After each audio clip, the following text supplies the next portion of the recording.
Welcome to the Slop Farm. Enjoy the video. You start by verifying essentials and entering safe mode.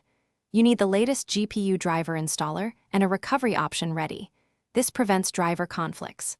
Once done, boot into safe mode with networking or use a recovery USB so Windows loads minimal drivers. Make sure to connect by a direct cable and avoid adapters that mask edit. You do this because safe mode lets you remove bad drivers and install correct ones cleanly, reducing the chance of the unsupported 1536x864x32 mode reappearing. You now remove the offending driver and replace it with the correct package. First, uninstall the display adapter in Device Manager and tick Delete Driver Software. If issues persist, run the in safe mode to fully purge driver remnants. Once cleaned, install the OEM GPU driver you downloaded. This restores proper edit handling and supported resolutions.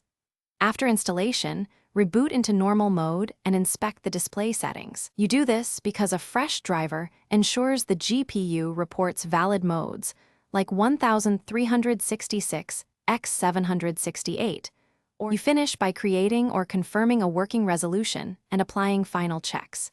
If the exact 1536x864 is required, use the GPU control panel to add a custom resolution with correct timing. Otherwise, pick a standard 16:9 alternative to avoid scaling problems. Make sure to test alternate ports and cables and reset the monitor if modes still misreport. If things go wrong, check the monitor edit with a utility. If edit is corrupt, revert to a known good driver or try an older driver until the monitor reports valid modes again.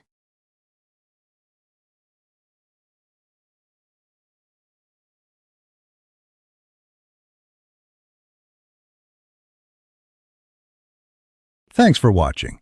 Consider subscribing if we helped you today.